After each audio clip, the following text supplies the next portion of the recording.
اهلا بيكم مشاهدينا ومتابعينا على قناتنا قناه فور يو، من اجلكم فيديو جديد معانا في مجال الموسيقى، في مجال اورج الموبايل، اورج الاندرويد. طبعا في الفيديو اللي فات قدمت لكم افضل نسخه خفيفه سريعه تشتغل على الاجهزه الضعيفه والاجهزه القويه، اورج الموبايل اورج 2024. في الفيديو بتاعنا النهارده هقدم لكم افضل ضبط الاعدادات النسخه الجديده اللي نزلها لكم. الناس اللي كانت واجهتهم مشاكل في النسخه اللي فاتت ان النسخه طالبه تحديث ومش راضيه تحدث ومش شغاله كويس، ما بتفتحش اصلا، حلينا المشكله دي ونزلنا لكم في الفيديو اللي فات اخر نسخه نازله باخر تحديث لاورج الموبايل اورج 2024. بس النسخه بتنزل باعداداتها الاصليه بتاعه البرنامج، ولازم تعدل اعداداتها عشان ترفع من كفاءه وجوده البرنامج في العزف عشان يتساوى بالاورج الحقيقي اورج الحفلات. عشان كده بقول لك دلوقتي تقدر تتعلم وتعزف على اورج الموبايل لحد ما توصل لمستوى كويس جدا قوي في العزف، بعد كده اشتري الاورج الحقيقي، لان الاورج دلوقتي سعره رفع جدا يا جماعه. الاورج الكويس المحترم بيعدي ال 20 و25 الف وانت طالع. طبعا صعب ان انت تدفع الفلوس دي كلها في اورج مره واحده وانت مش عارف انت هتكمل في مجال العزف ومجال الاورج ولا لا، حتى لو كانت هوايه. دلوقتي تقدر لو عندك تابلت، لو عندك موبايل، تقدر تشتغل عليه وتعزف بيه على ما تشوف مستواك هيوصل لايه في العزف. بس ما تنسوش يا جماعه اشتركوا في القناه وفعلوا جرس الاشعارات عشان يوصلكم اشعار بكل جديد. دعمونا باعجاب وتعليق وشاركوا الفيديو مع كل اصدقائكم عشان الكل يستفيد. نبتدي دلوقتي في الشرح العملي بتاعنا وضبط اعدادات الاورج. انا نزلت البرنامج على سطح الشاشه بره عشان ما ندخلش ندور في البرامج جوه، هنضغط عليه على طول، نفتح ونبتدي في ضبط الاعدادات بتاعتنا. بننتظر لما البرنامج يحمل وتظهر لي علامه الVIP وبنك الموسيقى يفتح معايا. طبعا زي ما اتفقنا ان دي النسخه السريعه الخفيفه اللي مساحتها صغيره جدا جدا جدا، تعتبر 20 او 21 ميجا، حاجه لا تذكر. بس النسخه بتيجي فاضيه، انا اللي بظبطها، انا اللي بعمل لها كل حاجه. النسخه بتيجي لا فيها ايقاعات ولا فيها اصوات ولا اي حاجه. طبعا احنا كده كده بندور على نسخه احترافيه نشتغل بيها ونحمل لها السيت اللي احنا عاوزينه، فمش فارق معانا الكلام ده كله، انا عاوز نسخه خفيفه وبس. نبدا دلوقتي في ضبط الاعدادات. طبعا النسخه حملت معانا بنك الموسيقى والنسخه VIP وشغاله وتمام زي الفل. نبتدي بقى في ضبط الاعدادات بتاعتنا. بنبتدي بنضغط على سيتنج. اول حاجه اول ما تفتح معايا سيتنج زي ما هي كده على اللوحه على الاعدادات العامه، بطلع لفوق، بجيب الاعدادات اللي تحت.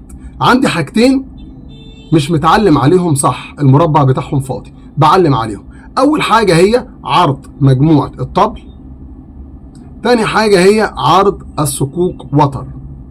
الاتنين دول بيبقوا في البرنامج اعداداتهم فاضي، مش معمول لهم اي حاجه، فبعلم عليهم علامه صح في المربع ده وفي المربع ده. وباجي بعد كده على التحكم، اختار التحكم، اختار منه اول اختيار اللي هو بورتمنتو. بورتمنتو بيبقى عندي في الطريقه 1 والطريقه 2. افضل طريقه للعزف لو لقيتها معموله في الاورج على الطريقه 1 اختار الطريقه 2، لان دي بتبقى افضل طريقه بتديني ترتيل للاصوات اللي انا بعزف بيها عشان توصل بمستوى الصوت لصوت الاورج الحقيقي اورج الحفلات. بعد ما علمت على بورتمنتو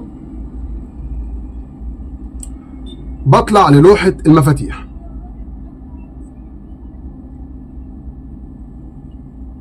بختار عرض توضيحي للمفاتيح، اختار منها اخر اختيار دو ري مي.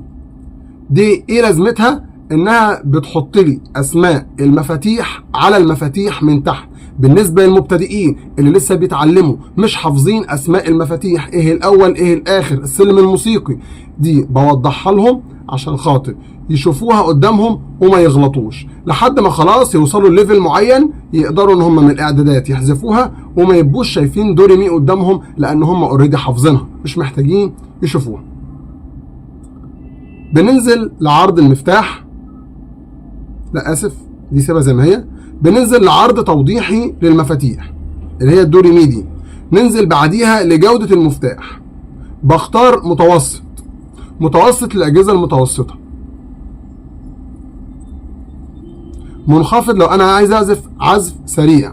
جودة المفتاح دي اللي هي المفتاح بيظهر شكله ثلاثي الأبعاد أو الشكل العادي بتاعنا، بس طبعا كل ما جودة المفتاح زادت كل ما بقى الأورج أتقل معايا في الشغل، فأنا برفع جودة المفتاح بالنسبة للأجهزة القوية.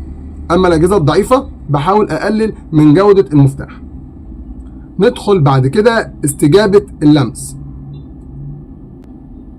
استجابة اللمس دي يا جماعة بتاعت الناس اللي بتعزف على البدال، اللي هو انت عاوز تضغط على الزرار ضغطة قوية يديلك صوت عالي صوت قوي، تضغط على الزرار ضغطة ضعيفة يديلك صوت ضعيف صوت واطي. فطبعا دي بنستخدمها مع الميدي كيبورد. لما اوصل الميدي كيبورد على اورج الموبايل بعلم على استجابة اللمس دي عشان خاطر يديني الاداء الزرار بتاع الاورج بتاع الميدي كيبورد. فانا لو هعزف على شاشة الموبايل انا مش محتاج اعلم عليها، لو انا هعزف على ميدي كيبورد اعلم عليها عشان اشتغل بيها.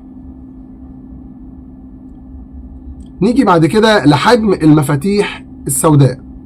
حجم المفاتيح السوداء لو انا بعزف على تابلت شاشته كبيرة بختار طويل، لو انا بعزف على موبايل شاشة موبايل فبختار متوسط.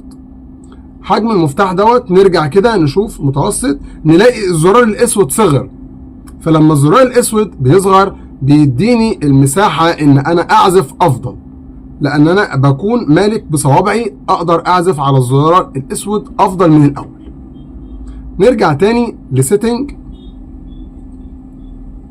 بنختار ايقاع وتر، بنختار منها وتر الجودة.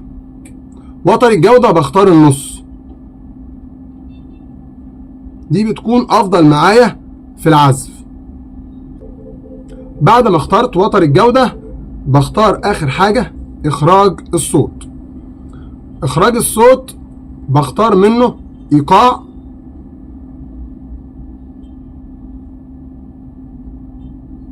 ايقاع، اختار منه بالانس متوازن، دي بتبقى افضل معايا في العزف.